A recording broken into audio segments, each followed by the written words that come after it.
ஹல்லேலூயா.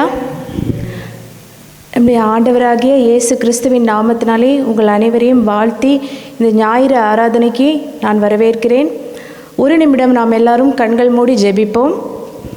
கர்த்தருக்கு இயேசப்பா, இதோ இந்த வேளையை உம்முடைய பாதத்தில் வைக்கிறோம் சுவாமி. இந்த ஞாயிறு ஆராதனை நீர் எங்களோடு கூட பேசுவீராக தகப்பனே. அடியாளை நீர் மறைத்து கொள்வீராக. என் தேவன் தாமே உம்முடைய பரிசுத்த ஆவியானவர் எங்கள் அனைவரோடும் பேசுவாராக. இயேசுவின் மூலம் ஜெபம் கேளும் எங்கள் நல்ல தகப்பனே, ஆமீன். இந்த வாய்ப்பை தந்த என் தேவனுக்கு கொடான கொடி ஸ்தோத்திரம்.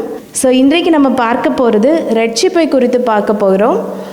ரட்சிப்பு எல்லாருக்கும் தெரிஞ்ச ஒரு விஷயந்தான் இல்லையா? நம்ம எல்லாரும் ரட்சிக்கப்பட்டு தான் இங்கே வந்திருக்கிறோம். ஒரு கிறிஸ்தவ குடும்பத்தில் பிறந்தனால நம்ம ரட்சிக்கப்படலை இல்லையா? நமக்கும் தேவனுக்கும் உள்ள ஒரு பர்சனல் ரிலேஷன்ஷிப்னால தான் ரட்சிக்கப்பட்டிருக்கிறோம். யாராவது கிறிஸ்தவ குடும்பத்தில் பிறந்ததுனால ரட்சிக்கப்பட்டிருக்கீங்களா? இல்லை இல்லையா? அதுக்கப்புறம் ஒரு ப்ராசஸ் இருக்குது. அதன் மூலம் தான் நம்ம ரட்சிக்கப்பட்டு நம்மளோட தேவனை ஏற்றுக்கொண்டு இங்கே வந்திருக்கிறோம். ஸோ அதை பற்றி தான் பார்க்க போகிறோம். ஸோ எல்லாருமே ரட்சிக்கப்பட்டிருக்கிறோம். ஆனால் அந்த ரட்சிப்புங்கிறது நம்மளோட நித்திய ஜீவனுக்கு கண்டிப்பாக நமக்கு கொடுக்குமா, இல்லை அது ஒரு ப்ராசஸ் இருக்குது அப்படின்னு நினைக்கிறீங்களா? கண்டிப்பாக நான் ரட்சிக்கப்பட்டுட்டேன், அதனால் நான் நித்திய ஜீவனுக்கு போக முடியும்னு சொல்ல முடியுமா? கண்டிப்பாக சொல்ல முடியாது இல்லையா? ஸோ அதை பற்றி தான் நம்ம இன்றைக்கி பார்க்க போகிறோம். ஸோ ரட்சிப்பு அப்படிங்கிறது பார்த்திங்கன்னா இதில் 3 பகுதிகள் இருக்கு இல்லையா? முதல்ல நீதிமானாக்குதல், பரிசுத்தமாக்குதல், அப்புறம் மகிமைப்படுத்துதல். ஸோ இந்த ரட்சிப்பை நீங்கள் எப்படி எடுத்துக்கலாம் அப்படின்னா, இப்போ ஒரு யூனிவர்சிட்டியில் நமக்கு ஒரு அட்மிஷன் கிடைக்குதுன்னு வச்சுக்கோங்க. ஒரு இன்வைட் கார்டு வரும் இல்லையா? ஸோ அப்படி நம்ம எல்லாரையும் ஆண்டவர் நீ வா, நீ என்னுடைய ராஜ்யத்துக்குள்ளே நான் உன்னை கூப்பிட்றேன் அப்படின்னு சொல்கிறாரு. ஆனால் அந்த யூனிவர்சிட்டிக்குள்ளே போன உடனே நம்மளை நமக்கு டிகிரி கொடுப்பாங்களா? அதுக்கு ஒரு 3 years 4 years கண்டிப்பாக நம்ம படிக்கணும். படித்து முடித்ததுக்கப்புறம் தான் அந்த டிகிரி நமக்கு கிடைக்கும் இல்லையா? ஸோ அந்த ப்ராசஸ் தான் பரிசுத்தமாக்குதல் இல்லையா? அந்த ப்ராசஸ் ஒரு கிறிஸ்தவ வாழ்க்கையில் பார்த்திங்கன்னா அது ஒரு லாங் ப்ராசஸ் இல்லையா? ரொம்ப நாள் நம்ம நம்மளோட கண்களை மூடி தேவனை பார்க்குற வரைக்கும் அந்த ப்ராசஸ் இருக்கும். ஸோ அதுதான் பரிசுத்தமாக்குதல். மகிமைப்படுத்துதல் அப்படிங்கிறது நம்ம தேவனுக்குள்ளே மகிமைப்படுறது, நம்மளுடைய ஆத்மா அவரோடு போய் சேர்றது இல்லையா? ஸோ இது எல்லாருக்குமே தெரிஞ்ச விஷயந்தான். ஸோ நீதிமான் ஆக்குதல் அப்படின்னு பார்த்தீங்கன்னா இயேசு கிறிஸ்துவை விசுவசிக்கிற எல்லாருமே நீதிமானாக ஆண்டவர் மாற்றுறார்.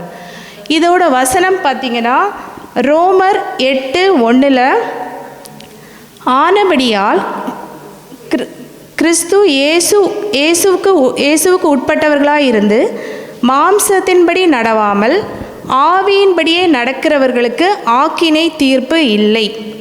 ஆக்கினை தீர்ப்பு அப்படின்னு இங்கே மென்ஷன் பண்ணியிருக்கிறது என்னென்னா ஹெல் இல்லையா? ஸோ அந்த ஆக்கினை தீர்ப்பு ஆண்டவரோடு நம்ம நீதிமான் ஆக்கப்படும் போது நமக்கு கிடையாது. ஆனால் அதுக்கு ஒரு கண்டிஷன் இருக்குது. ஆவியின்படி நடக்கணும். ஆவியின்படி நடக்கிறது என்னங்கிறதா நம்ம இப்போது பார்க்க போகிறோம். ஸோ இதில் ரோமருக்கு எழுதிய நிருபம் 8வது அதிகாரம் 6வது வசனத்தில் மாம்ச சிந்தை மரணம், ஆவியின் சிந்தையோ ஜீவனும் சமாதானமும் அப்படின்னு சொல்லியிருக்காங்க. ஸோ நம்ம எல்லோரும் எப்படி ரட்சிக்கப்பட்டோம் அப்படிங்கிறத இதுக்கு முன்னாடி ஒரு வாட்டி பார்க்கலாம். லூக்கா 1வது அதிகாரம் 78-79 வசனங்கள் யாராவது படிக்க முடியுமா? லூக்கா 1:78-79.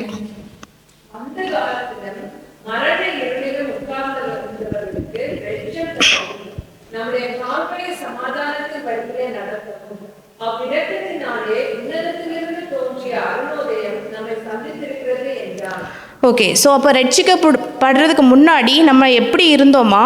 அந்தகாரத்திலும் மரண இருளிலும் உட்கார்ந்து இருந்தோமா? அப்படின்னா என்ன மீனிங் அப்படின்னு பார்த்தீங்கன்னா ரொம்ப ஸ்டபர்னாக அந்தகாரம் நமக்குள்ளே இருந்திருக்கு இல்லையா?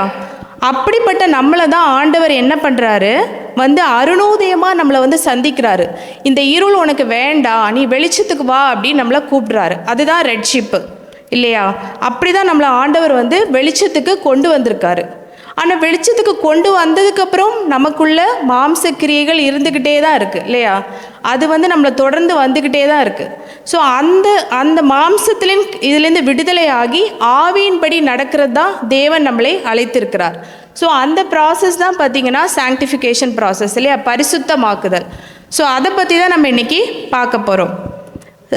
1 தெசலோனிக்கேயர் 4வது அதிகாரத்தில் பார்த்திங்கன்னா ஆண்டவர் சொல்கிறாரு, தேவன் நம்மை அசுத்தத்திற்கு அல்ல பரிசுத்தத்திற்கே அழைத்தார். ஸோ நம்ம அசுத்தமாக இருக்கிறதுக்கு அவர் நம்மளை கூப்பிடலை இல்லையா, நீ இப்படியே இருந்துக்கோ, நீ மாம்ச ரீதியாகவே இருந்துக்கோ அப்படிங்கிறதுக்காக அவர் கூப்பிடலை. அதுக்காக நம்மளை ஒரு கிறிஸ்டியனாக நம்மளை அவர் ஏற்படுத்தலை. அவர் எதுக்கு கூப்பிட்டாரு அப்படின்னா, நம்ம பரிசுத்தமாகி அவரோடு சேர்றதுக்கு. ஏன் அப்படின்னு பார்த்தா, தேவன் பரிசுத்தமுள்ளவராக இருக்கிறார் இல்லையா, அவர்கிட்ட ஒரு சின்ன தப்பு கூட இல்லை. ஸோ அவரை சேர போகிற நம்மளும் பரிசுத்தமாக இருந்தால் தான் அவரை சேர முடியும், அவரோட போய் அந்த ராஜ்யத்துக்குள்ளே போக முடியும். ஸோ இந்த ப்ராசஸ், இந்த பரிசுத்தமாகிற ப்ராசஸ், நம்ம மாம்சத்தின் கிரியைகள் அழிக்கப்பட்டு நம்ம பரிசுத்தமாகிறது தான் ஒரு கிறிஸ்தவ வாழ்க்கை, அப்படி தானே?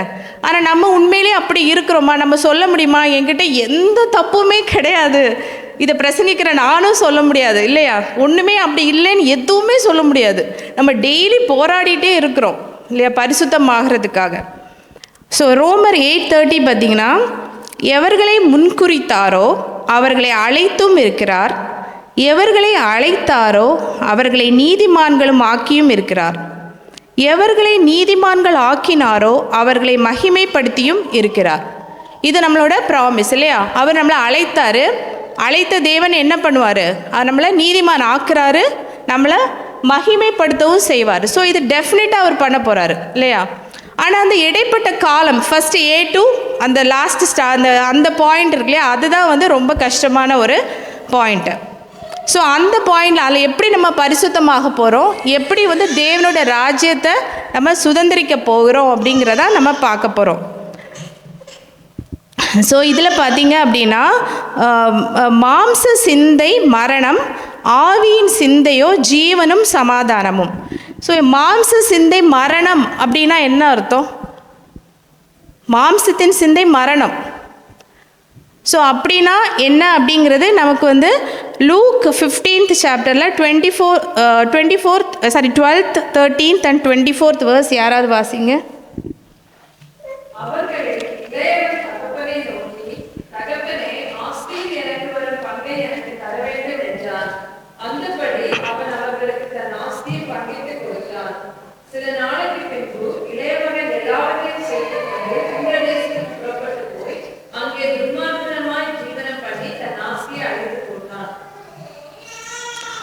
அதுக்கப்புறம் 18th பாருங்க, 18th ரீட் பண்ண.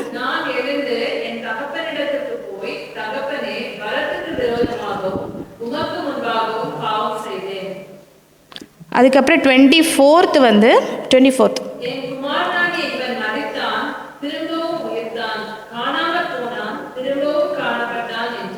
ஓகே. இது இந்த கதை எல்லாருக்குமே தெரியும் இல்லையா. 2 பேர் இருப்பாங்க, ஒரு அப்பாவுக்கு 2 பிள்ளைங்க. அதில் 2வது மகன் என்ன பண்ணுவார், எனக்கு எல்லாத்தையும் நீங்கள் கொடுங்க, எல்லா சொத்தையும் கொடுங்கன்னு சொல்லி வாங்கிட்டு போய் என்ன பண்ணுவார், துன்மார்க்கமாய் ஜீவனம் பண்ணி தன் ஆஸ்தியை அழித்து போட்டான். அதாவது அவன் ஒரு மாம்சத்தில் இருக்கிறான் இல்லையா. அப்போ என்ன ஆகுது, அவன் அப்புறம் திருப்பி அவனுக்கு அவன் அந்த 18th verseல நான் எழுந்து அப்படின்னு சொல்கிறான். நம்ம முன்னாடி பார்த்தோம் லூக் 1ல் இருளிலும் அந்தகாரத்திலும் மரண இருளிலும் உட்கார்ந்துருந்தோம் அப்படின்னு சொல்கிறாங்க. அப்படின்னா கட்டப்பட்டிருந்த அந்த மகன் எழுந்து என்ன பண்ணுறாரு, எங்கள் அப்பா கிட்ட நான் போகிறேன், என்னோட பாவத்திலேருந்து ஒரு விடுதலைக்காக போகிறேன் அப்படின்னு போகிறாரு.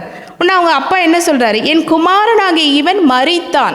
அதாவது ஃபிசிக்கலாக அவர் மரிக்கலை இல்லையா. ஸோ இந்த மாம்ச சிந்தை மரணம் சொல்கிறது நமக்கும் தேவனுக்கும் இருக்கிற உறவு கட்டாகும் போது இல்லையா. நம்ம மாம்சத்தில் நம்ம அதிகமாக நடக்கும்போது நமக்கும் தேவனுக்கும் இருக்கிற ரிலேஷன்ஷிப் அப்படியே கம்ப்ளீட்டாக பிரேக் ஆயிரும் இல்லையா. ஸோ அதுதான் மரணம். இந்த ஸ்பிரிச்சுவல் டெத்தை தான் இங்கே சொல்லியிருக்காங்க. ஸோ மாம்சத்தின் சிந்தை மரணம், ஆவியின் சிந்தையோ ஜீவனும் சமாதானமுமாம். ஸோ ஆவிக்குரியங்களாக நம்ம மாறும்போது நமக்கு ஜீவன் இதில் மென்ஷன் பண்ணியிருக்கிறது நித்திய ஜீவனை இல்லையா.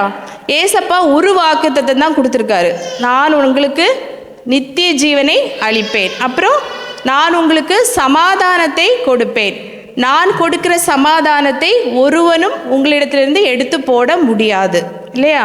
ஸோ அந்த 2 வாக்குத்தத்தம் தான் இதில் இருக்குது, ஆவியின் சிந்தனையோ ஜீவனும் சமாதானமுமா. ஸோ அப்போ மாம்ச சிந்தை மரணம் இல்லையா, தேவனுக்கும் நமக்கும் இருக்க ரிலேஷன்ஷிப் கம்ப்ளீட்டாக கட் ஆயிரும். ஆனால் நம்ம ஆவியில் நம்ம மாறும்போது நமக்கு ஜீவனும் சமாதானமும் வரும். ஸோ எப்படி நம்ம வந்து இந்த ஆவிக்குரிய வாழ்க்கை, ஆவிக்குரிய மனுஷனாக நம்ம எப்படி மாற முடியும் அப்படிங்கிறத தான் நம்ம இப்போ பார்க்க போகிறோம். அதுக்கு தடையாக இருக்கிற காரியங்கள் பற்றி நம்ம இப்போ பார்க்க போகிறோம். பார்த்தீங்கன்னா இப்போ இது எல்லாருக்குமே தெரிஞ்ச விஷயந்தான். இப்போ காயத்ரி நான் அப்படின்னா இது என்னோட சரீரம் இல்லையா, எனக்கு ஒரு ஆவி உண்டு, ஒரு ஆத்மா உண்டு. ஸோ ஆவி, ஆத்மா, சரீரம் 3 சேர்ந்து தான் காயத்ரி இல்லையா. ஸோ நான் என்னோட இந்த ஸ்பிரிட் வந்து நான் இந்த உலகத்தை விட்டு போகும்போது என்னோடய ஸ்பிரிட்டு வந்து இல்லையா, அந்த இயக்கம், ஸ்பிரிட்னா நம்மளை இயக்குற சக்தி இல்லையா, நம்மளோட சரீரத்தை இயக்குற சக்தி. சோல் அப்படிங்கிறது நம்மளோட மனம் இல்லையா, நம்மளோட சிந்தனைகள். ஸோ அந்த சோல் வந்து நம்மளோட தேவன்கிட்ட போகுமா இல்லை நரகத்துக்கு போகுமா அப்படிங்கிறதான் கொஷின் இல்லையா. ஸோ நம்மளோட சோல், அந்த சோல் வந்து பரிசுத்தமாக நம்ம தேவன்கிட்ட போவோம் இல்லையா. ஆனால் நம்மளோட இந்த சரீரம் என்ன ஆகும், அவ்வளோதான். இந்த சரீரம் இந்த உலகத்திலே அது முடிஞ்சு போயிடும். அதுக்கப்புறம் அது பிரயோஜனம் இல்லை. எவ்வளோ பெரிய ஆளானாலும் அவர் செத்து போயிட்டா என்ன சொல்லுவாங்க, அது பேர் சொல்லி அதை சொல்லுவாங்க, இல்லை சொல்ல மாட்டாங்க, பாடி எப்போ எடுப்பாங்கன்னு தான் சொல்லுவாங்க இல்லையா. அவ்வளோதான் இந்த சரீரத்தோட மதிப்பு. இந்த சரீரம் இந்த உலகத்திலே போயிடும். ஆனால் நம்மளோட ஆத்மா என்ன பண்ணும், தேவன்கிட்ட போகும் இல்லையா. ஸோ இந்த கான்செப்ட் தான் இதில் இருக்குது. ஸோ அடுத்த ஸ்லைடில் வந்து ஆண்டவர் என்ன சொல்கிறாரு, சமாதானத்தின் தேவன் தாமே உங்களை முற்றிலும் பரிசுத்தமாக்குவாராக. உங்கள் ஆவி, ஆத்துமா, சரீரம் முழுவதும் நம்முடைய கர்த்தராகிய இயேசு கிறிஸ்து வரும்போது குற்றமற்றதாக இருப்பதற்கு காக்கப்படுவதாக. ஸோ ஆண்டவர் வந்து நம்மளை ஃபுல்லாக பரிசுத்தப்படுத்தணும் அப்படிங்கிறதா அவருடைய விருப்பம். ஏன்னா அவர் வரும்போது இல்லையா, அவர் வரும்போது நம்ம எப்படி ஆயத்தமாக முடியும், நம்ம பரிசுத்தமாக இருந்தால் தான் அவருக்கு எதிராக போக முடியும், இல்லைன்னா கண்டிப்பாக போக முடியாது, நம்மளை இங்கே விட்டுருவாங்க இல்லையா. ஸோ இதில் வந்து எல்லாருமே கிளியராக தான் இருப்பீங்க அப்படி தானே. ஸோ அதுதான் சொல்கிறாங்க. அடுத்த வசனம் எனக்கு ரொம்ப பிடிச்ச வசனம், பிரியமானவனே உன் ஆத்துமா வாழ்கிறது போல நீ எல்லாவற்றிலும் வாழ்ந்து சுகமாக இருக்கும்படி வேண்டுகிறேன். ஸோ நம்மளோட ஆத்மா எப்படி வாழுதோ அதுதான் நம்மளோட லைஃப்பாக இருக்கும். நம்மளோட ஆத்மா வந்து ஆண்டவருக்கு பிடிக்காத காரியத்தில் இருந்துன்னா அது ரிஃப்ளெக்ட் ஆகும் இல்லையா, நம்மளோட சரீரத்தில் ரிஃப்ளெக்ட் ஆகும், நம்மளோட வாழ்க்கையில் ரிஃப்ளெக்ட் ஆகும். அது உன்னுடைய ஆத்மா எப்படி வாழுதோ அதே மாதிரி நீ வந்து எல்லாத்துலேயும் வாழ்ந்து நீ சுகமாக இருக்கணும் அப்படின்னு சொல்கிறாரு. ஓகே. ஸோ அடுத்தது ஏசப்பா வந்து நம்மளோட மாம்சத்தை தீட்டுப்படுத்துகிற காரியங்கள் பற்றி சொல்லியிருக்காரு. அதுதான் நம்ம பார்க்க போகிறோம். மார்க் 7:20-22 யாராவது எடுத்தவங்க படிங்க.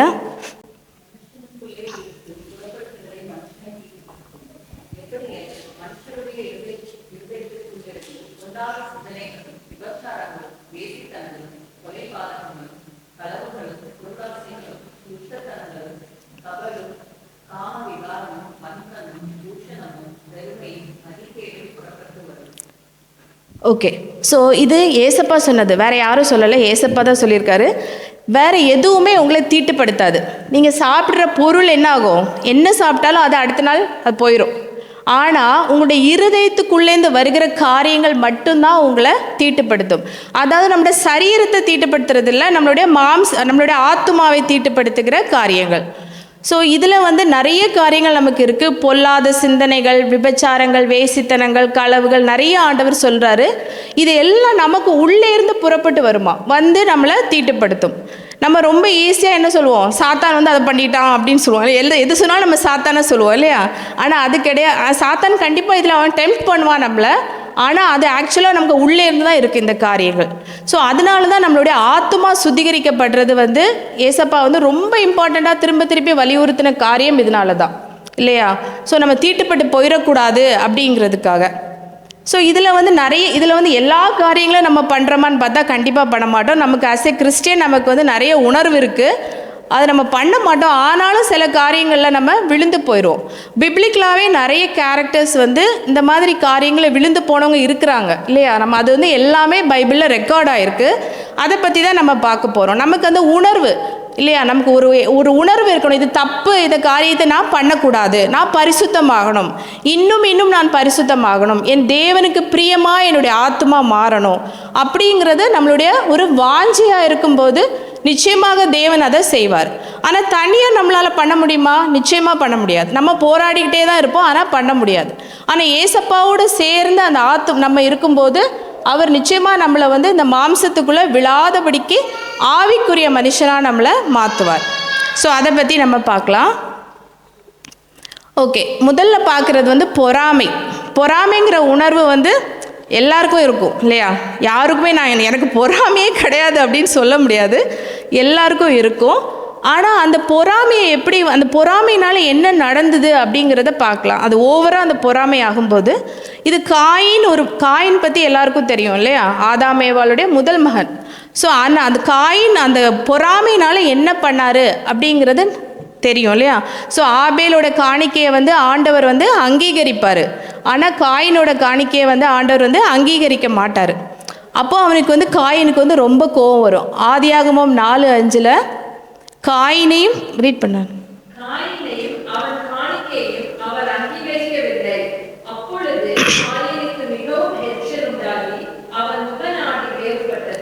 அதுக்கப்புறம் அவன் என்ன பண்ணுவான்?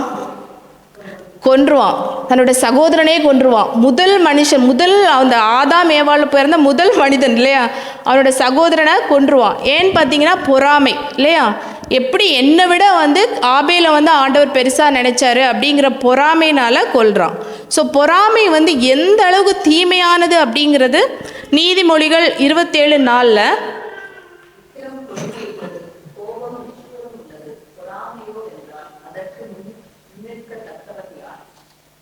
ஸோ ஆமாம், முன்னிற்கத்தக்கவன் யாராம்? பொறாமையாக இருக்கிற ஒரு மனுஷனுக்கு முன்னாடி போய் நிற்கவே முடியாதான் நம்மளால். ஏன்னா அது வந்து இட் லீட்ஸ் டு டெத் இல்லையா? அதுக்கப்புறம் பாருங்களேன், நீதிமொழிகள் 14:30 ஸோ வந்து பொறாமை அந்த அளவுக்கு ரொம்ப என்னது மோசமானது. ஸோ பொறாமைங்கிற கேரக்டர் நமக்குள்ளே அது ரொம்ப ஈஸியாக வரும். ஏன்னா சில பொறாமை எப்படி வரும்? நமக்குள்ளே நமக்கு இல்லாத ஒன்று இன்னொருத்தவங்களுக்கு இருக்கும்போது அது பொறாமை வருது, அது நேச்சுரலான ஒரு விஷயம். ஆனால் இந்த கேரக்டரை வந்து நம்ம ஆண்டவர்கிட்ட ஒப்பு கொடுக்கும்போது, ஏசப்பா என்னை எப்படியாவது இதை என்னை விட்டு எடுத்து போடுங்கன்னு சொல்லும்போது தேவன் நிச்சயமாக நமக்கு அதுக்கு உதவி செய்வார். அது நம்ம மேலும் மேலும் நம்மளோட மாம்சத்தை தீட்டுப்படுத்தாதபடிக்கு ஆண்டவர் வந்து பாதுகாப்பார். இன்னொரு விஷயம், மத்தேயு 27:17 பார்த்தீங்கன்னா ஆண்டவரே ஒப்பு கொடுத்தாங்க. எதனால? பொறாமையினால இல்லையா? வேதபாரர்கள் பரிசேயர்களுக்கு ஆண்டவர் மேல் அவரோட பொறாமையினால ஏசப்பாவே ஒப்பு கொடுக்குறாங்க. பொறாமையினால் அவரை ஒப்பு கொடுத்தார்கள் என்று பிலாத்து அறிந்து அப்படின்னு ரெக்கார்ட் ஆயிருக்கு. ஸோ பொறாமை எந்த அளவுக்கு பவர்ஃபுல்லாக இருக்குது இல்லையா? ஸோ பொறாமைங்கிற ஒரு மாம்சம் அது வந்து நம்மளை தீட்டுப்படுத்தாதபடிக்கு நம்ம தேவன்கிட்ட கேட்கலாம். ஓகே, அடுத்தது என்னன்னு பார்க்கலாம். கோபம். ஸோ கோபம் யாருக்காவது வரவே வராது அப்படின்னு சொல்கிறவங்க இங்கே யாராவது இருப்பீங்களா? எல்லாருக்குமே கோபம் வரும் இல்லையா? கோபம் வந்தால் 2 டைப் ஆஃப் கோபம் இருக்குது. சிலருக்கு வந்து கோபம் ஷார்ட் டெம்பர்ட், இம்மீடியட்டாக அவங்க என்ன நினைக்கிறாங்களோ அதை பேசிடுவாங்க. சிலர் என்ன பண்ணுவாங்க, அதை மனசுக்குள்ளேயே வச்சுக்கிட்டே இருப்பாங்க இல்லையா? வச்சு என்ன பண்ணுவாங்க அப்படிங்கிறது அவங்களுக்கு அது வெறுப்பாகி கசப்பாகி அது ஆப்போசிட்டில் இருக்கிறவங்கள பார்த்தாலே பிடிக்காதுங்கிற அளவுக்கு போயிடும் இல்லையா? ஸோ அந்த கோபத்தை பற்றியும் ஆண்டவர் வந்து சொல்லியிருக்காரு. மத்தேயு 5:21 அந்த கோபத்தினால் வருகிற வார்த்தைகள் இல்லையா? நம்ம ஒரு கோபப்படும் போது நம்ம என்ன பண்ணுறோம், என்ன பேசுகிறோன்னே நமக்கு தெரியாது, அப்படி தானே? எதையாவது பேசுவோம், ஆனால் வந்து ஆப்போசிட்டில் நிற்கிறவங்களுக்கு தான் தெரியும் அது எவ்வளோ கஷ்டமாக இருக்கும் அந்த வார்த்தைகள் இல்லையா? ஸோ என்ன வார்த்தை பேசக்கூடாது அப்படிங்கிறதுல பைபிளில் ரொம்ப கிளியராக இருக்குது. ஸோ இந்த வார்த்தைகள் நம்ம பேசுகிற ஒவ்வொரு வார்த்தைகளும் ரெக்கார்டட் இல்லையா? என்ன பேசினாலும் அது ரெக்கார்ட் பண்ணப்படும். நம்ம அங்கே போகும்போது அவர் கேட்பார், இதெல்லாம் பேசினால அப்படின்னு கேட்பார். ஸோ அந்த வார்த்தையை பற்றி என்ன சொல்லியிருக்காருன்னு ரீட் பண்ணலாம். மத்தேயு 5:21, 22.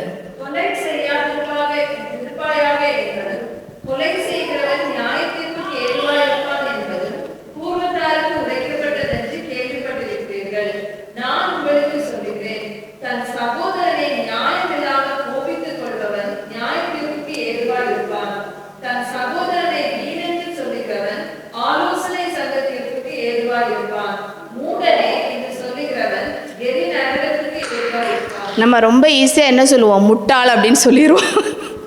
ஆனால் என்ன சொல்லியிருக்கு, மூடனே என்று சொல்லுகிறவன் எரி நரகத்துக்கு ஏதுவாக இருப்பான் அப்படின்னு சொல்லிருக்கு. ஸோ கோபப்படுறது வார்த்தையை விடுறது. எப்போவுமே வார்த்தைகள் வந்து ரொம்ப கவனமாக நம்ம பேச வேண்டியது இல்லையா? ஒரு நிமிஷம் பேசுகிறதுக்கு முன்னாடி யோசிக்கணும். ஸோ இது ஆண்டவர் சொல்லியிருக்காரு. அதுக்கு அடுத்தது பார்த்தீங்கன்னா வைராக்கியமும் விரோதமும் இல்லையா. வைராக்கியம் நான் ரொம்ப வைராக்கியமான ஆள் அப்படிங்கிறத நிறைய பேர் சொல்லி நான் கேள்விப்பட்டிருக்கேன். அது ஒரு கேரக்டர் மாதிரி.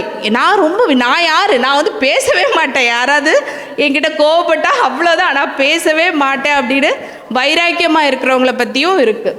ஸோ அதுதான் யாக்கோபு 3:14-16 ரீட் பண்ணுங்க.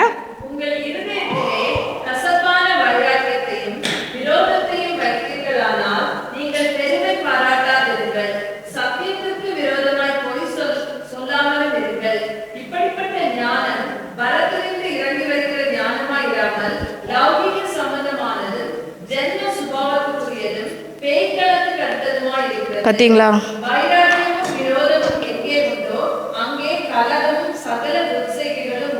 எவ்வளோ பவர்ஃபுல்லாக இருக்குல்ல வைராக்கியத்தை பற்றி. நான் பிடிவாதம் பிடிச்சா அவ்வளோதான், இது நடந்தால் ஆகணும் அப்படின்னு நம்ம நிறைய வாட்டி சொல்கிறோம். ஆனால் அதுக்கு பின்னாடி இருக்கிறது என்னது அப்படின்னு சொல்லியிருக்குங்க. அது பரத்திலிருந்து இறங்கி வருகிறது கிடையாது. அது எது அப்படின்னா சாத்தான் தான் கொடுக்குறான் இல்லையா. ஒரு இடத்துல கசப்பும் வைராக்கியமும் எங்கே இருக்கிறதோ அங்கே கலகமும் சகல துர்செய்கைகளும் உண்டாம். ஸோ கோபம், வைராக்கியம், பிடிவாதம் எல்லாம் எங்கே போய் நிற்கும், கடைசியில் பெரிய டிசாஸ்டரில் தான் போய் நிற்கும் இல்லையா. ஸோ இதெல்லாம் வந்து நமக்குள்ளே கண்டிப்பாக இந்த குணங்கள் இருக்குது. பிரசங்கிக்கிற எனக்கும் இருக்குது, கேட்குற உங்களுக்கும் இருக்குது இல்லையா. ஸோ இந்த குணங்கள் வந்து நம்மளை விட்டு இதெல்லாம் நம்மளை தீட்டுப்படுத்திகிட்டே இருக்கிற காரியங்கள் இல்லையா. ஸோ என்னாகும் அப்படின்னா இந்த குணங்கள் நமக்குள்ளே இருக்கும்போது நம்ம ஆவிக்குரியவங்களாக இருப்போமா, மாம்சத்துக்குரியவங்களாக இருப்போமா? கண்டிப்பாக மாம்சத்துக்குரியவங்களா இருப்போம். அப்போ அங்கே யார் கிரியை செய்வா? ஏசப்பா கிரியை செய்வாரா, சாத்தான் கிரியை செய்வானா? சாத்தான் என்ன பண்ணுவான், அதை யூஸ் பண்ணுவான். சாத்தான் அந்த டைமில் நமக்குள்ளே நுழைவான் இல்லையா. ஸோ நம்ம இந்த கேரக்டர்ஸ் நமக்குள்ளே வரும்போது நம்ம கேர்ஃபுல்லாக இருக்கணும். வி ஷுட் பி அவேர் என்ன நடக்குது அப்படிங்கிறத ஒரு கேர்ஃபுல்லான ஒரு பார்வை, அந்த உணர்வு நமக்குள்ளே வரணும். திரும்பவும் நம்ம ஆண்டவர்கிட்ட கேட்கும்போது, ஏசப்பா எப்படியாவது இந்த கேரக்டர் எங்களை விட்டு நீங்கள் எடுத்து போடுங்கன்னு சொல்லும்போது தேவன் நிச்சயமாக அதை மாற்றுவார். அடுத்தது வந்து இச்சை. இது வந்து என்ன சொல்லியிருக்காங்க அப்படின்னா, இது வந்து விபச்சாரம், காம விகாரம் அந்த மாதிரி இதுதான் இது சொல்லியிருக்காங்க. ஸோ மத்தேயு 5:27-28.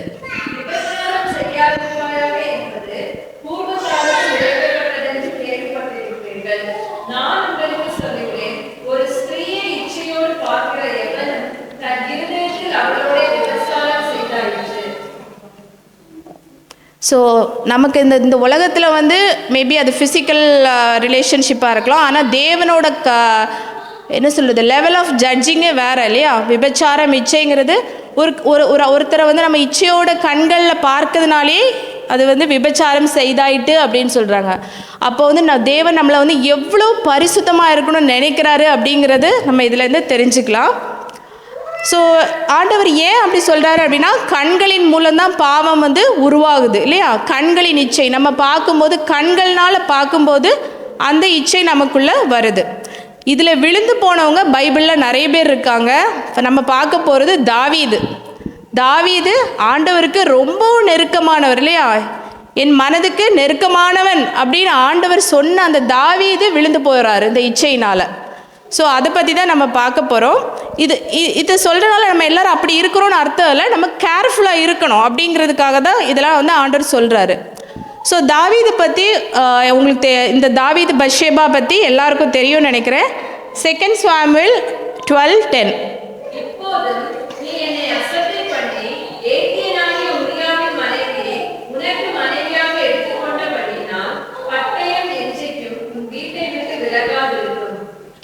அது ஃபுல்லாக ரீட் பண்ணு.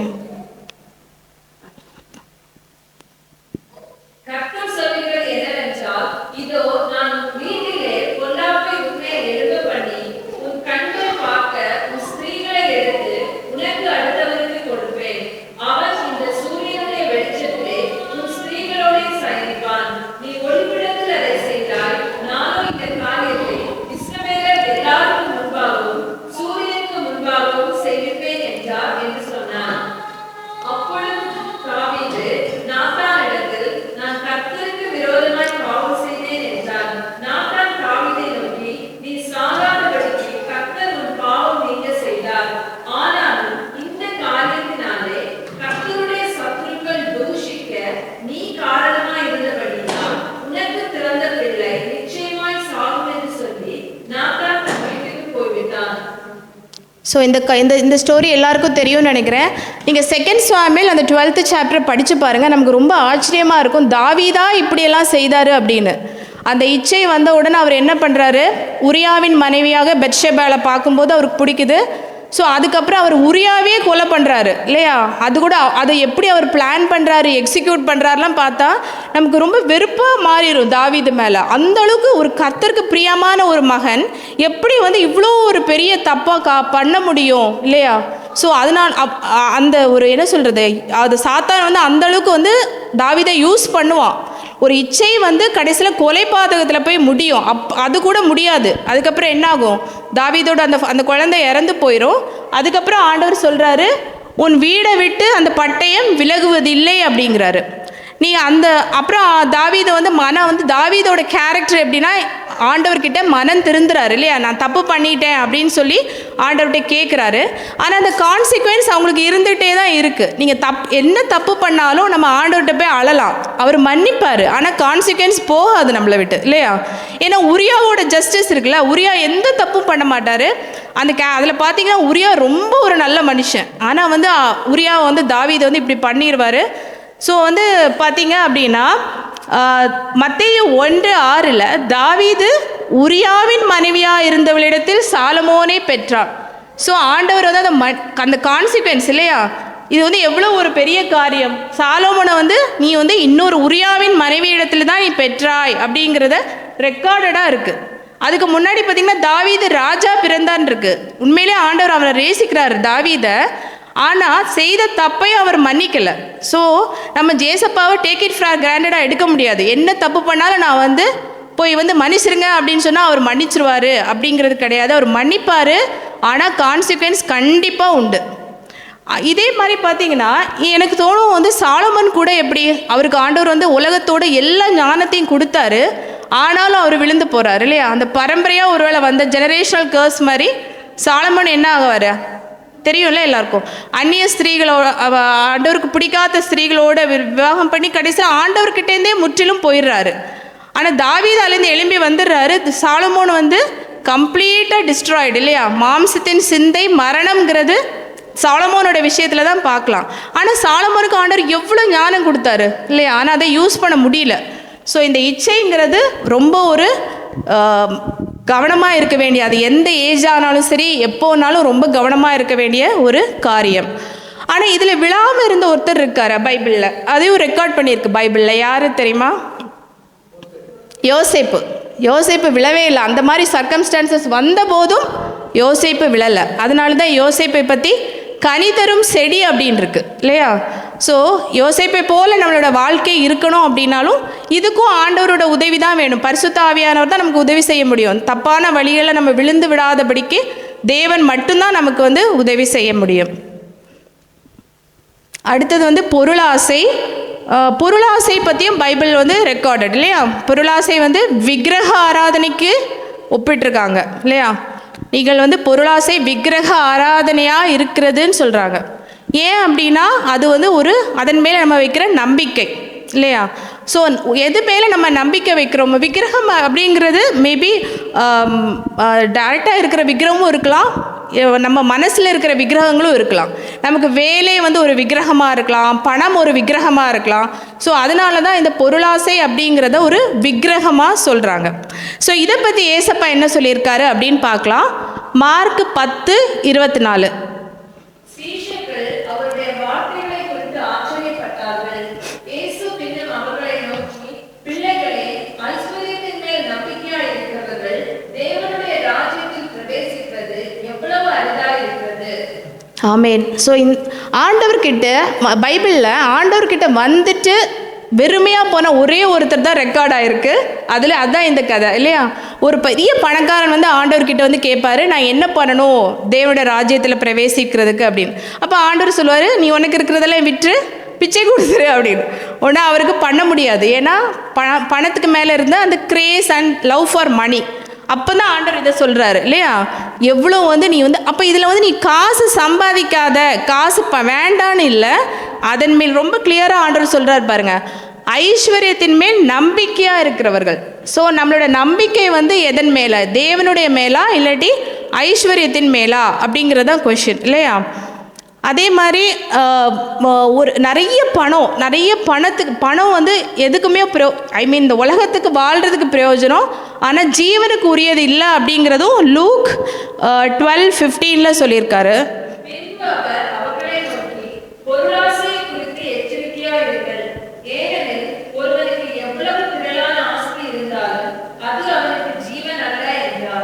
ஆமீன். ஸோ வந்து பொருளாசை குறித்து எச்சரிக்கையாக இதில் பொருளாசை அப்படின்னு சொல்கிறது வெறும் மணி மட்டும் சொல்கிறாங்களா, இல்லாட்டி மெட்டீரியல் காரியங்களும் சொல்கிறாங்களா அப்படின்னு பார்த்தீங்கன்னா மெட்டீரியல் காரியங்களும் சொல்கிறாங்க. வீடு, காரு, பங்களா, இது இந்த மாதிரி இல்லையா, கோல்டு இந்த மாதிரி இதையும் சொல்கிறாங்க, காசையும் சொல்கிறாங்க, சேர்த்தா சொல்கிறாங்க. ஸோ அதனால் எச்சரிக்கையாக இருங்கள். ஸோ ஏசப்பா சொல்லியிருக்காரு நம்மளை எச்சரிக்கையாக இருக்கணும் இதெல்லாம் அப்படின்னு. ஆனால் இதுக்காக எல்லாத்தையும் விற்றுட்டு நம்ம வந்து பிச்சை எடுக்கணும்னு சொல்லலை இல்லையா? கடன் வாங்க மாட்டாய் அப்படிங்கிறது தான் பிப்ளிக்கல் இது. ஸோ வந்து அதுக்கு இந்த கடன் வாங்காமல் இருக்கிறதுக்கும் பொருளாசைக்கும் ஒரு தின் லைன் தான் இருக்குது. ஸோ நம்ம ரொம்ப பொருளாசையாக இல்லாமல், ஆனால் அதுக்காக நம்ம வந்து ரொம்ப எல்லாத்தையும் செலவு பண்ணிட்டு நான் ஒன்றுமே இல்லாமல் இருப்பேன் அப்படிங்கிறதும் இல்லை. ஸோ இட்ஸ் நாட் கடன் வாங்க மாட்டேன், நீயும் கடன் கொடுப்பாய் இல்லையா? ஸோ அந்த தின் லைனையும் ஆண்டவர் தான் நமக்கு புரிய வைக்கணும். அடுத்தது ஸோ இந்த பொருளாசையில் விழுந்து போனவர் தான் யார்? யூதாஸ் காரியோத் இல்லையா? ஸோ ஒரு 30 காசு வெள்ளி பணத்துக்காக அவர் பண்ணது வந்து ஆண்டவரே காமிச்சு கொடுத்துருவார்.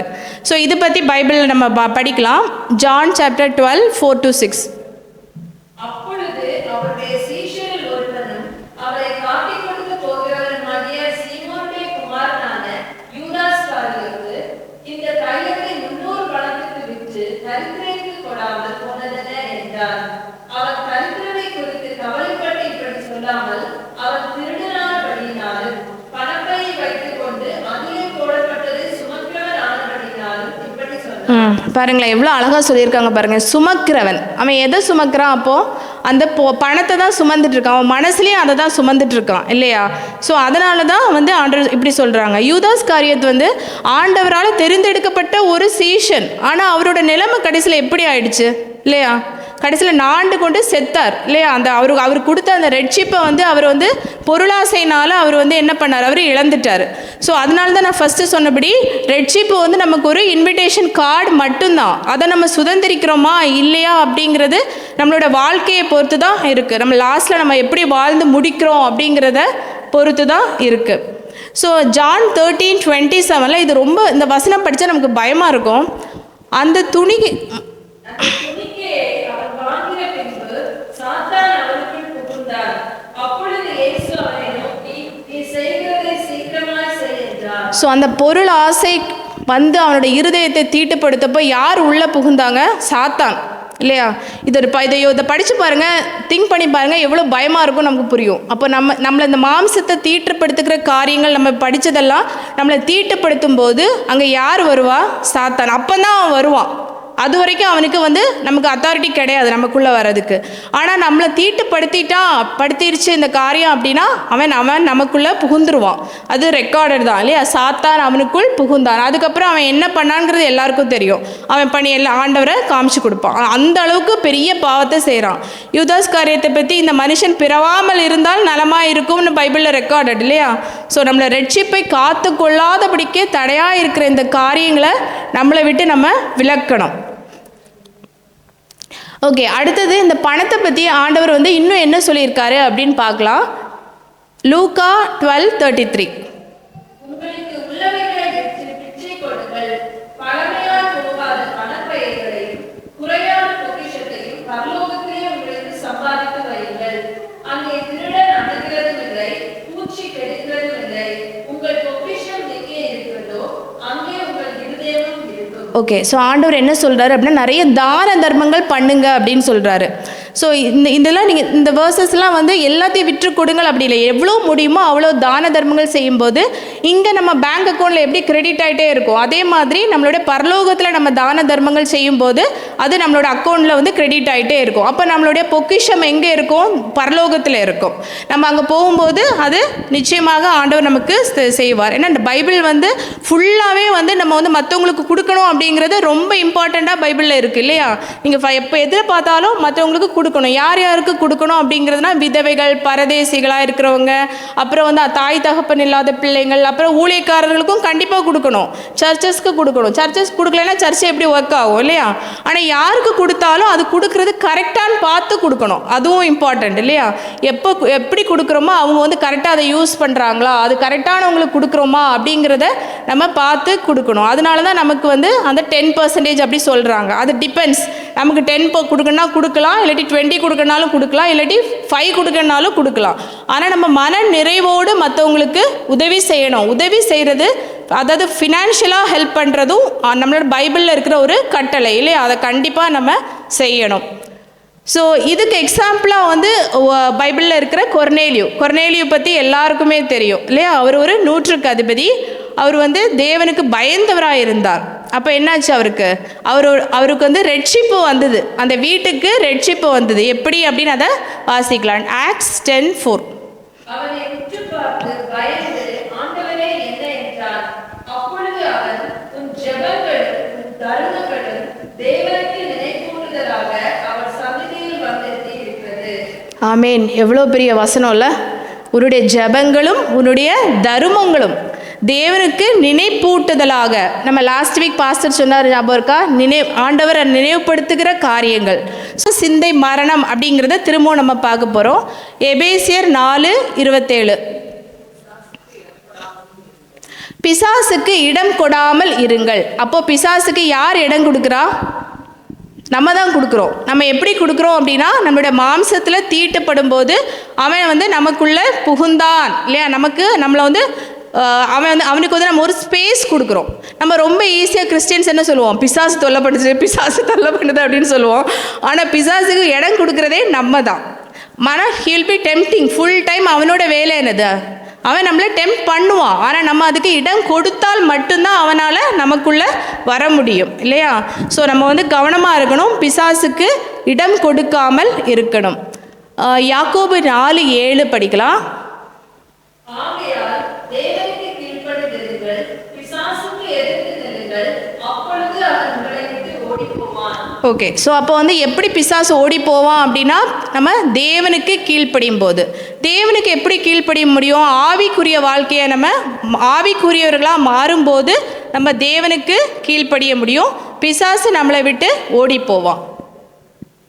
ஓகே. அடுத்தது வந்து நம்ம ஃபஸ்ட்டு பார்த்ததுக்கும் இதுக்கும் இப்போ கனெக்ட் பண்ணிங்கன்னா, ஆவிக்கேற்றபடி நடந்து கொள்ளுங்கள். இப்போ நம்ம இவ்வளோ நேரம் மாம்சத்துக்கு ஏற்றபடி நடந்தால என்ன ஆகும் அப்படிங்கிறத பிப்ளிக்கல் கேரக்டர் வச்சு தான் பார்த்தோம். நம்மளோட சொந்த கற்பனை அல்ல, பைபிளில் ரெக்கார்ட் ஆகிருக்குது. பைபிள் தான் வந்து கூகுள், ChatGPT நீங்கள் என்ன வேணாலும் சொல்லலாம் இல்லையா? பைபிளில் நீங்கள் சர்ச் பண்ணி கிடைக்காத எந்த விஷயமும் கிடையாது. ஸோ இன்னும் அநேக மாம்சத்துக்குரிய காரியங்களும் அதனால் விழுந்த மக்களை பற்றியும் பைபிளில் இருக்குது. ஸோ அதுதான் நம்ம பார்த்தோம். ஸோ மாம்சத்துக்குரியவங்களாக நடக்கும்போது நம்ம எப்படி இருப்போம், இனி ஆவிக்குரியவங்களாக நம்ம எப்படி நடக்கலாம் அப்படிங்கிறத பார்க்க போகிறோம். தேவனுடைய ஓகே. ஸோ ஆவிக்குரியவங்களாக வாழ்கிறது எப்போவுமே இந்த வார்த்தை நமக்கு அடிக்கடி நம்ம கேட்போம் இல்லையா? ஆவிக்குரியவங்களாக இருங்க அப்படின்னு சொல்லுவாங்க. பாஸ்டர் பிரசங்கிச்சிருக்காரு, ரிலீஜியஸ் பர்சனாக இருக்க தேவை கிடையாது, ஸ்பிரிச்சுவல் பர்சனாக மாறணும். தெர் இஸ் எ டிஃப்ரென்ஸ் இல்லையா? எல்லா சண்டேயும் நம்ம சர்ச்சுக்கு வரோம், அது நம்ம பிறந்ததுலேருந்தே அப்படி தான் பண்ணுறோம் இல்லையா? சண்டே சர்ச்சுக்கு வரோம், பைபிள் எடுத்து படிக்கிறோம், எல்லாம் பண்ணுறோம். ஆனால் உண்மையிலே நம்ம ஸ்பிரிச்சுவல் பர்சனாக இருக்கிறோமா, ரிலீஜியஸ் பர்சனாக இருக்கிறோமா? ரிலீஜியஸாக இருக்கிறோம். ரிலீஜியஸாக இருந்தால் திரும்பவும் விழுந்துட்டே இருப்போம் இல்லையா? ஆனால் வந்து ஸ்பிரிச்சுவல் பர்சனாக ஆவிக்குரிய மனுஷனாக நம்ம மாறும்போது நம்ம விழமாட்டோம். ஸோ எப்படி அப்படி மாறுறதுன்னு பார்த்தோம். அந்த மாம்சத்துக்குரிய காரியங்களெல்லாம் நம்மளை விட்டு விலகணும் அப்படின்னா நம்ம என்ன பண்ணணும்? மாம்சத்துக்குரிய காரியங்கள் எனக்கு தேவை கிடையாது அப்படிங்கிறத பண்ணுறதுக்கு என்ன பண்ணணும் அப்படின்னா, ஃபஸ்ட்டு அந்த உணர்வு வரணும் நமக்கு. இது மாம்சத்துக்குரிய காரியம், நான் மாம்சத்துக்குரியவனா இருக்கிறேன் அப்படிங்கிற உணர்வு வந்தால் தான் அடுத்து நம்ம அதை பற்றி ப்ரேயர் பண்ணவே முடியும் இல்லையா? ஸோ ஆவிக்குரியவங்களாக மாறுறதுக்கு என்ன பண்ணணும் அப்படின்னா, ஜெபம், வேத வாசிப்பு, கீழ்ப்படிதல், அப்புறம் எல்லாத்துக்கும் மேலே சுவிசேஷத்தை பிரசங்கிக்கிறது இல்லையா? ஜெபம் அப்படிங்கிறது நம்ம வந்து கிளென்ஸ் பண்ணும், ஆண்டவரோடு நம்மளை இணைக்கிற ஒரு காரியம், அப்படி தானே ஜெபம். ஸோ ஜெபம் வந்து தனி ஜெபம் வந்து ரொம்ப ரொம்ப முக்கியமான விஷயம். மேபி நம்ம கூட்டு ஜெபம் பண்ணுறவங்களா இருக்கலாம், இல்லாட்டி நிறைய ஜெபம் பண்ணலாம். ஆனால் வந்து காலையில் எழும்பி டெய்லி 1 hour வந்து மேபி ஒரு 5 o'clock கிளம்புறோமா, 6 o'clock கிளம்புனாலும் சரி, 1 hour வந்து ஆண்டவருக்கு நம்ம கொடுக்கும்போது அப்போ தான் நமக்கு தெரியும் நம்ம என்ன பண்ணிகிட்டு இருக்கிறோம் அப்படிங்கிறத நம்மளால் புரிஞ்சுக்க முடியும் இல்லையா. So the first 1 hour goes to God இல்லையா. அவரோடு உட்காந்து பேசும்போது, அவரோடு உட்காந்து இந்த பைபிளை படிக்கும்போது, நிறைய கிறிஸ்டியன்ஸ் வந்து நான் கேட்டிருக்கேன், பைபிள் படிக்கிறேன்னு சொல்லுவாங்க, ஆனால் என்ன படிப்பாங்க? சங்கீதம் 23 தான் எப்பவுமே இல்லையா. மோஸ்ட்லி சங்கீதம் 23 டெய்லி படிப்போம். சங்கீதம் 23, சங்கீதம் 91, அது கிடையாது பைபிள் படிக்கிறது. பைபிள் படிக்கிறதுங்கிறது ஃபுல்லாக படிக்கணும். மெயினாக நியூ டெஸ்ட்மெண்ட் இல்லையா, அந்த காஸ்பல்ஸ் கூட படிப்போம். ஆனால் பவுல் எழுதின நிருபங்களை நம்ம படிக்கிறது ரொம்ப கஷ்டம், கம்மியாக தான் படிப்போம். ஏன்னா அது நமக்கு நிறைய புரியாது. ஆனால் அதில் தான் நிறைய சத்தியங்களும் இருக்குது இல்லையா. ஸோ பைபிள் படிக்கிறது ரொம்ப ரொம்ப அவசியம். அதே மாதிரி தனி ஜபம், அந்த தனி ஜபம் இல்லைன்னா நம்மளால் ஸ்பிரிச்சுவல் பர்சனாக மாறவே முடியாது. அப்போ தான் ஆண்டவர் நம்மளோடு இடைப்படுவார், அவர் வந்து நம்மகிட்ட உணர்த்துவார். ஓகே, நம்ம வேதமும் வாசிக்கிறோம், ஜபமும் பண்ணுறோம், ஆனால் வேதத்தை வாசிச்சுட்டு அதை அப்படியே மறந்து இந்த காதில் கேட்டு அந்த காதில் விட்டுட்டாலும் ஒரு பிரயோஜனம் இல்லை இல்லையா. நம்ம கீழ்ப்படியணும். வேதத்தில் என்ன எழுதியிருக்கிறோ அதுக்கு நான் கீழ்ப்படுகிறேன்னு ஒப்பு கொடுக்கும்போது தான் நம்ம ஆவிக்குரிய மனுஷியாக மாற முடியும். அதுக்கப்புறம் பார்த்திங்கன்னா சுவிசேஷம் 1 Corinthians 9:16.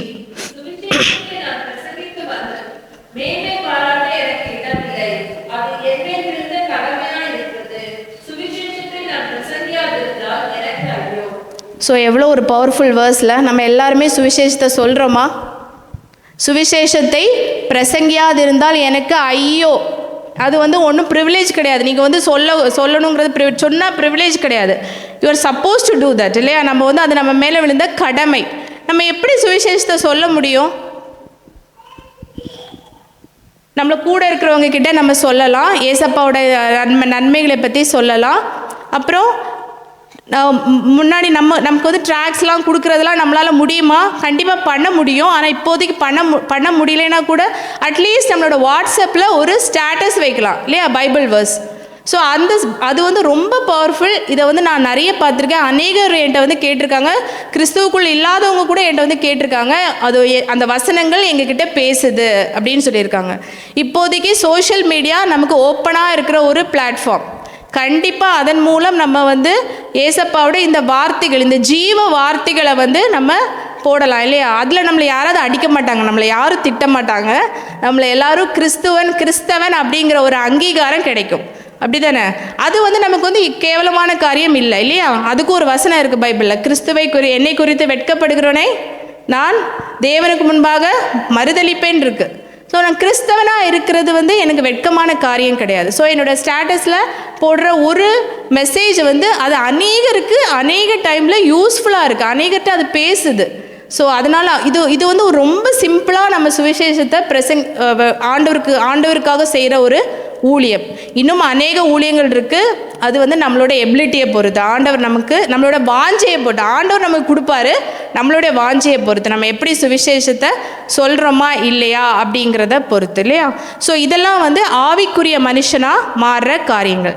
ஸோ ஆவிக்குரிய மனுஷனாக நம்ம மாறும்போது என்னென்ன கேரக்டர்ஸை நம்ம வந்து வெளிக்காமிப்போம் அப்படிங்கிறதா இந்த கனி. ஸோ இந்த ஆவியின் கனியில் என்னெல்லாம் இருக்குது?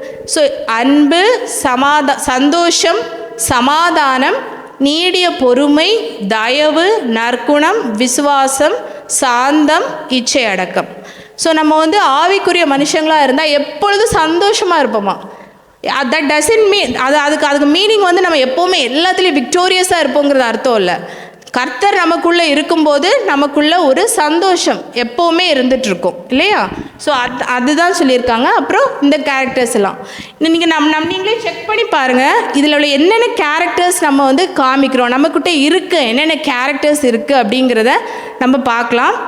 ஸோ இதில் உள்ள எல்லா கேரக்டர்ஸும் இருக்குதா, இல்லை அட்லீஸ்ட் ஒரு கேரக்டராவது என்கிட்ட இருக்குதான்னு கண்டிப்பாக செக் பண்ணுங்கள். அப்போ தான் நம்ம ஆவிக்குரியவங்களாக இருக்கிறோமா இல்லை மாம்சத்துக்குரியவங்களாக இருக்கிறோமா அப்படிங்கிறது தெரியும். ஸோ இது கலாத்தியர் 5:16-26. இது ரொம்ப இம்பார்ட்டண்ட்டான ஒரு சாப்டர். எல்லோரும் ஒரு நிமிஷம் இதை ரீட் பண்ணலாம். பண்ணிவிட்டு இதில் என்னென்ன ஆண்டவருக்கு பிடிக்காத காரியம் என்கிட்ட என்ன இருக்குது, ஆண்டவருக்கு பிடிச்ச காரியம் என்கிட்ட என்ன இருக்குது அப்படிங்கிறத ரீகால் பண்ணுங்கள். பின்னும் நான் சொல்லுகிறது என்னவென்றால், ஆவிக்கேற்றபடி நடந்து கொள்ளுங்கள், அப்பொழுது மாம்ச இச்சையை நிறைவேற்றாதிருப்பீர்கள். மாம்சம் ஆவிக்கு விரோதமாகவும் ஆவி மாம்சத்துக்கு விரோதமாகவும் இச்சிக்கின்றது. நீங்கள் செய்ய வேண்டும் என்று இருக்கிறவைகளை செய்யாதபடிக்கு இவைகள் ஒன்றுக்கொன்று விரோதமாய் இருக்கிறது. ஆவியினால் நடத்தப்படுவீர்களானால் நீங்கள் நியாயப்பிரமாணத்துக்கு கீழ்ப்பட்டவர்கள் அல்ல. மாம்சத்தின் கிரியைகள் வெளியரங்கமாய் இருக்கின்றன. அவையாவன: விபச்சாரம், வேசித்தனம், அசுத்தம், காமவிகாரம், விக்கிரக ஆராதனை, பில்லி சூனியம், பகைகள், விரோதங்கள், வைராக்கியங்கள், கோபங்கள், சண்டைகள், பிரிவினைகள், மார்க்கபேதங்கள், பொறாமைகள், கொலைகள், வெறிகள், களியாட்டுகள் முதலானவைகளே. இப்படிப்பட்டவைகளை செய்கிறவர்கள் தேவனுடைய ராஜ்யத்தை சுதந்தரிப்பது இல்லை. ஸோ இந்த மாதிரி இருக்கிறவங்க தேவனுடைய ராஜ்யத்தை சுதந்தரிக்க முடியாது. முன்னே நான் சொன்னது போல இப்பொழுதும் உங்களுக்கு சொல்கிறேன். ஆவியின் கனியோ அன்பு, சந்தோஷம், சமாதானம், நீடிய பொறுமை, தயவு, நற்குணம், விசுவாசம், சாந்தம், இச்சையடக்கம். இப்படிப்பட்டவைகளுக்கு விரோதமான பிரமாணம் ஒன்றுமில்லை. கிறிஸ்துவினுடையவர்கள் தங்கள் மாம்சத்தையும் அதன் ஆசை இச்சைகளையும் சிலுவையில் அறைந்திருக்கிறார்கள். நாம் ஆவியினாலே பிழைத்திருந்தால் ஆவிக்கேற்றபடி நடக்கவும் கடவோம். வீண் புகழ்ச்சியை விரும்பாமலும் ஒருவரை ஒருவர் கோபம் ஊட்டாமலும் ஒருவர் மேல் ஒருவர் பொறாமை கொள்ளாமலும் இருக்க கடவோம். ஸோ நம்ம இதை ரீட் பண்ணி நம்மளே ஓன் அனாலிசிஸ் தான் பண்ண முடியும் இல்லையா? ஆனால் ஆண்டவர்கிட்ட நம்ம கேட்கும்போது நிச்சயமாக ஆண்டவர் நமக்கு உதவி செய்வார். நம்மளை ஆவிக்கேற்றபடி வாழ நமக்கு உதவி செய்வார். அந்த விருப்பம் நமக்குள்ளே இருந்தால் போதும், நிச்சயமாக ஆண்டவர் நமக்கு உதவி செய்வார். ஸோ ஒரு நிமிஷம் கண்களை மூடி நம்ம ஜெபம் செய்யலாம்.